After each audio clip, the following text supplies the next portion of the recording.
Hello everyone and welcome back to another drawing time of INKroverts.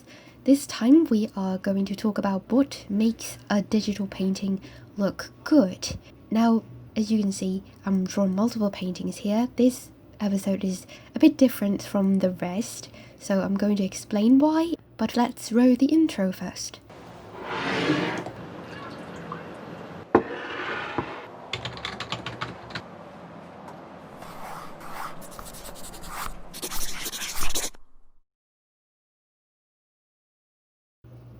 Okay, now that we're here, I can explain what I'm doing. On the left, you see a concept art, not my original work. This is a concept art of Fu Panda 3, I think, or 2 or 3 from DreamWorks. And why am I copying it on the canvas on the right? Well, I recently registered a schoolism critique course, and the course I'm studying is taught by Nathan Fowkes, and so his assignment to us this week is for us to study multiple concept artwork, to try to imitate all the shapes and light and shadow and whatnot. It's because the course I'm studying is called Designing with Color and Light, and so with color and light is obviously related very closely to composition, and so the assignment here, I basically try to study all the large shapes and very obvious light and shadow parts and try to overlook all the small details because that's not the focus, yada yada. So in this video I'm going to tell you what I learned in this week by painting all those assignments. I have summarized the 3 elements that make a digital painting looks good, looks pleasing and satisfying.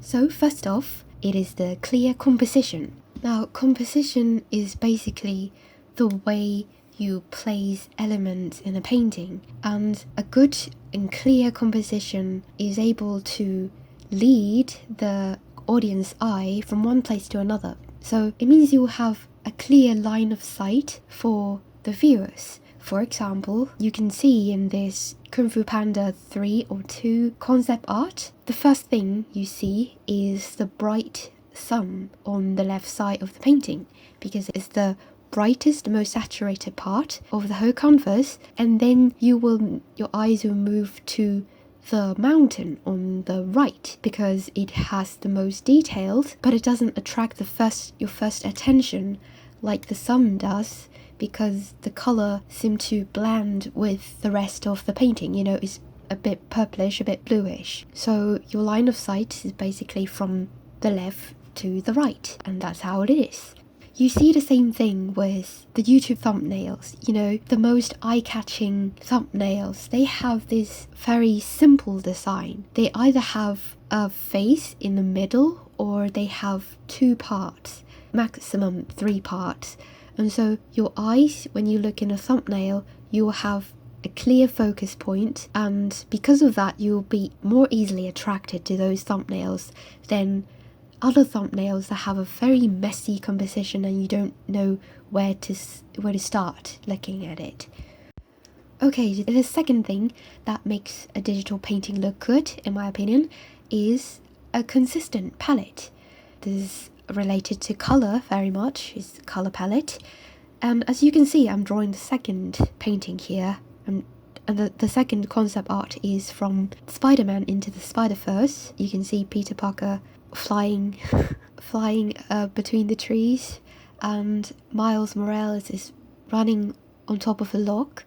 And anyway, for consistent palette, you can actually see it on both paintings. On the Kung Fu Panda concept art, it is clearly bluish with tinges of orange and yellow, and on the Into the Spider-Verse concept art, it is brown and some yellowish autumn palette. You can even see even clearer when you try not to focus on the details so much. For example, you can back off a little and look at the screen from a distance, and you will see clearly what kind of color there is. And a consistent palette usually just involves a few colors. For example, just blue and orange, or just orange and brown. there can be some variations, some slight variations, because there is light and shadow and you have to tweak the saturation of the colors for a bit, but you can see the palette, you can see the consistency, you know what I mean. A negative example of a consistent palette is to splash all different colors, the whole rainbow, all inside one canvas, and you don't see which one is the focus. You don't see which one is the primary color, you don't see the secondary color and the accent or whatever. Basically, whole painting is a rainbow format. And I see that a lot in children's painting. Not exactly children's book illustration, but some of the children posters or something that targeted children, the designers would use all kinds of bright, saturated colors and put them all into one canvas. And they're supposed to attract kids. I'm not sure if it's intentional, but for, a concept art for digital painting that's meant for teenagers and adults, a consistent palette is necessary to attract attention and to bring out the mood you want to portray. Okay, thirdly, the third element that makes the digital painting looks good is the contrast.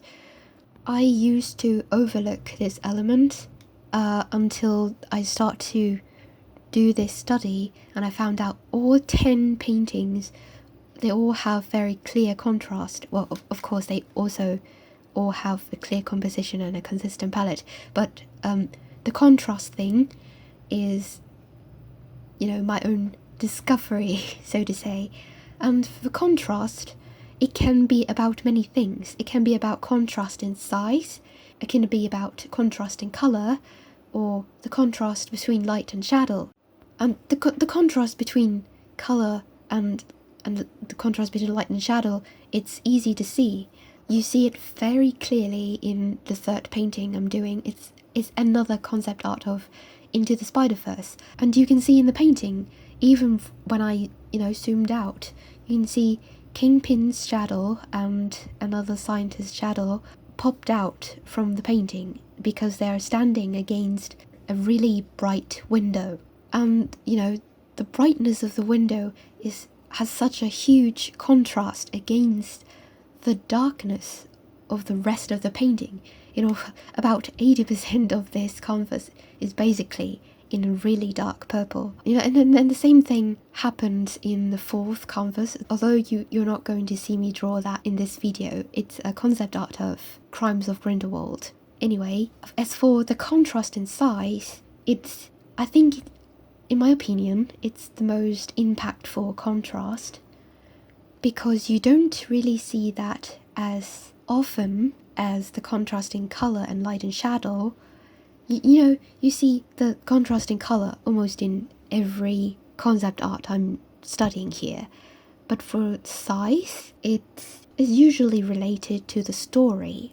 When the storytellers are trying to emphasize how big the villain is and how small the hero is, and sometimes they want to emphasize the size of an architecture, and they will present it very, very big and the characters really, really small. An example of that, you can look at the first concept art, the Fu Panda concept art. The mountain is really huge, it takes up about half or 1/3 of the canvas, and there actually is Poe's father sitting on the rack, beside the house. It's really, really small, you can't see it. I didn't even realize he was there until much later, until I was almost finished with the painting.